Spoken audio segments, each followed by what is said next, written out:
Mga ka-Angel, tara! Bisitahin natin ang bagong tindahan o kainan ng manok dito sa Calgary. Dito sa south ng Calgary, parang Jollibee yan o kaya Popeye o KFC. Let's go! Sarap po ito mga ka-Angel. Natikman ko ito nung Vancouver.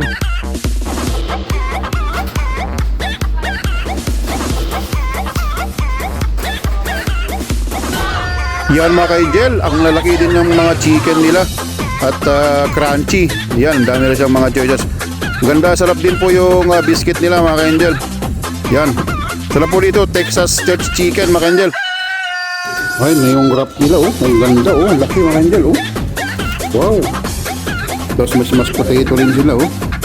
Mga ka-Angel, sarap po nila yung biscuit nila.